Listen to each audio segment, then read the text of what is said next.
Buenas, soy Ramón, estudiante del ciclo superior de desarrollo de aplicaciones multiplataforma en Jesuitas Wok.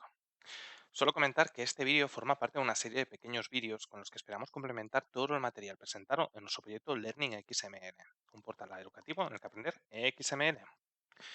Y bien, este vídeo en concreto vamos a tratar XSLT. En concreto intentaremos responder a qué es un lenguaje de transformación XSLT.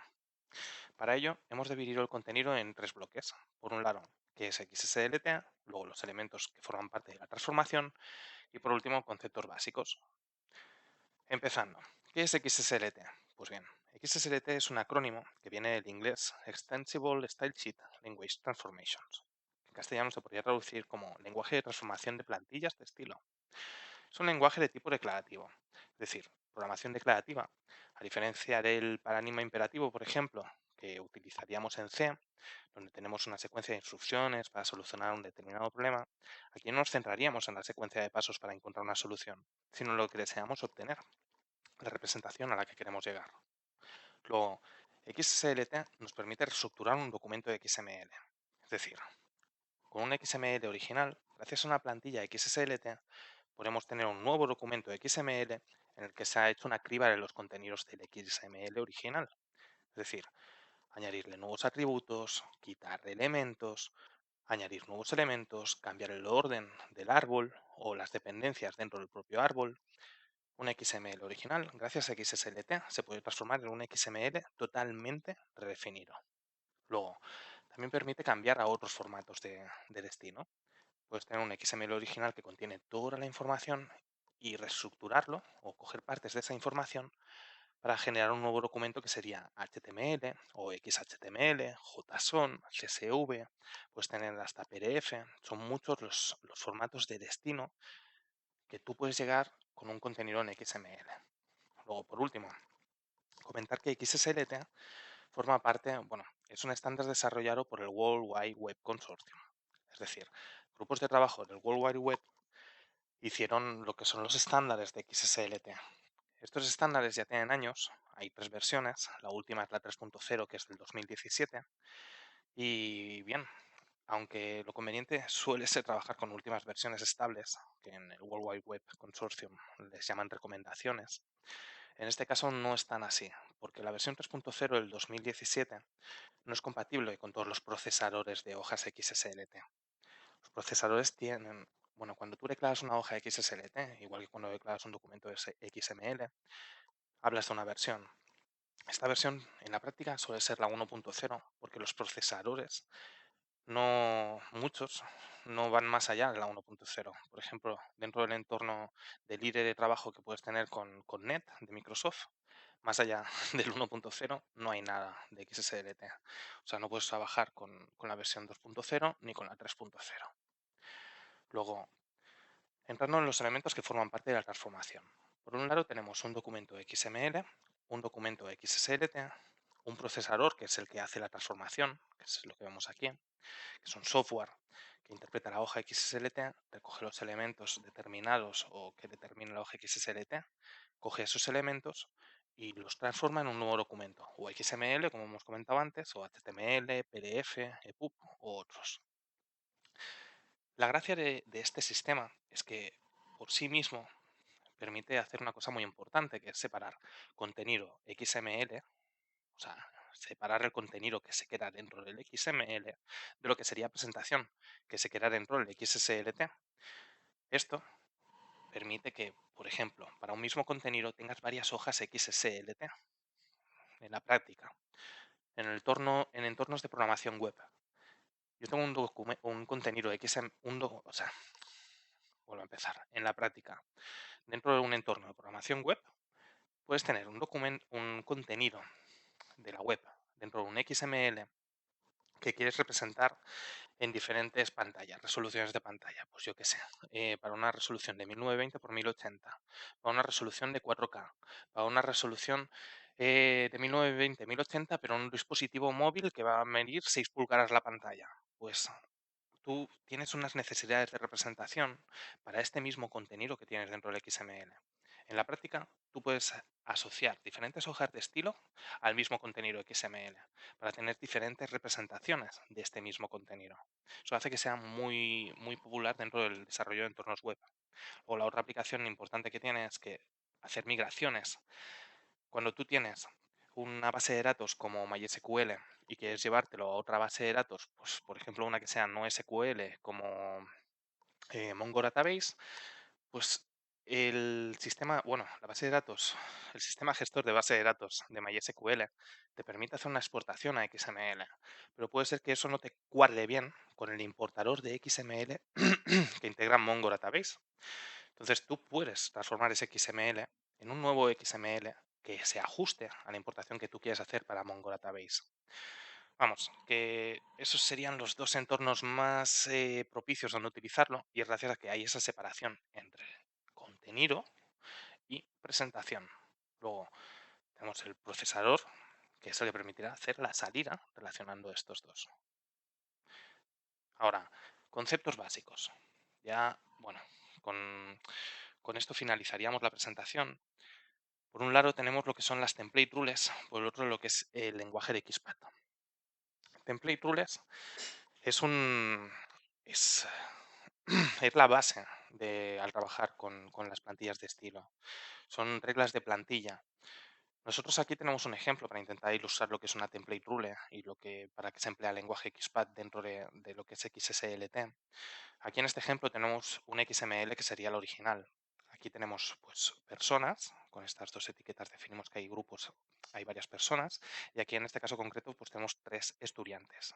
Tres estudiantes, o un estudiante, dos estudiantes, tres estudiantes. Luego cada estudiante tiene un apellido, tiene un nombre y desarrolla. Estas etiquetas, apellido, nombre, desarrolla, estos elementos son desarrolla hijo de estudiante y estudiante de persona.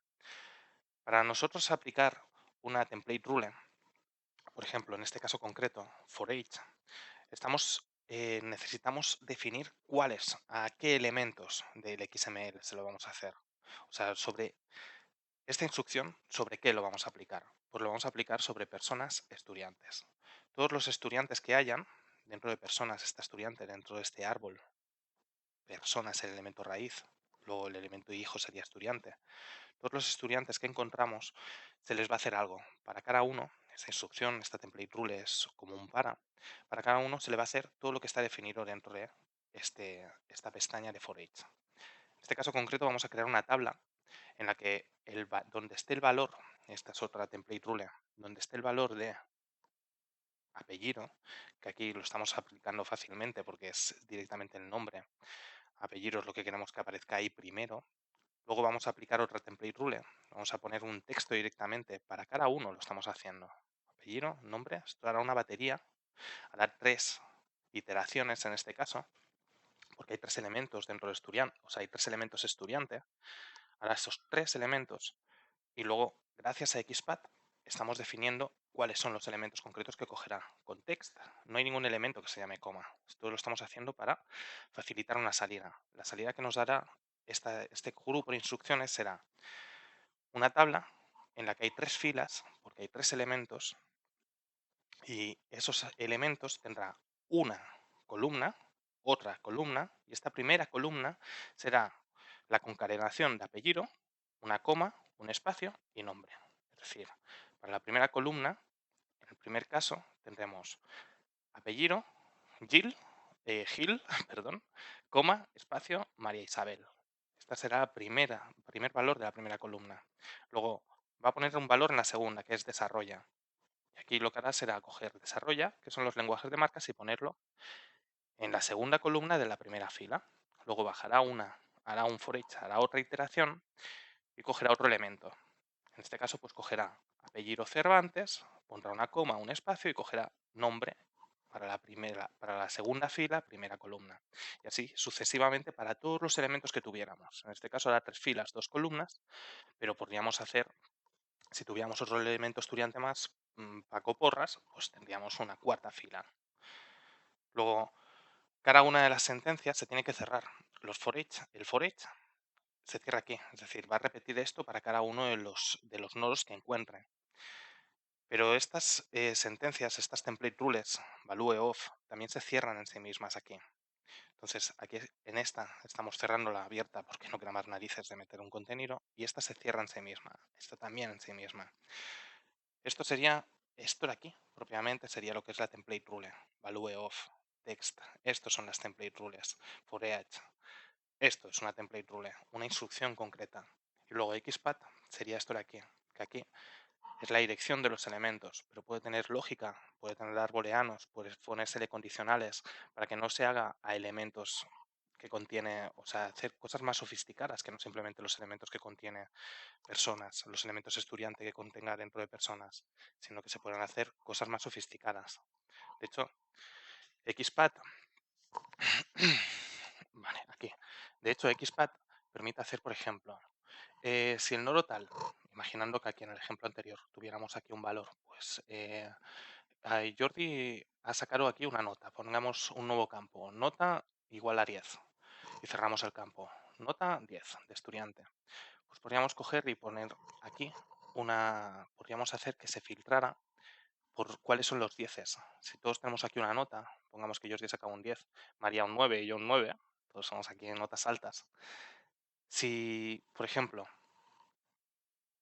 con XPath podríamos hacer nodo que tuviera el contenido, que tuviera el valor, nodo que tuviera el valor de 10. O sea, el nombre del nodo igual a 10. El nodo hemos dicho que sería nota, nota igual a 10. Poniendo aquí dos barras delante para que se buscara en cualquier elemento de todo el XML con dos barras delante. Estoy hablando de esta expresión, ¿eh? Sé que parece un poco confuso, pero aquí pongo dos barras y pongo nota igual a 10. Pues con esto estoy haciendo que si aquí tenemos otro campo más que es nota, este for each solo se aplicará donde nota sea igual a 10. Entonces, XPath permite, pues eso, hacer una lógica para los campos, para los elementos, para los nodos que nos queremos llevar del XML original. Luego, las template rules son las instrucciones.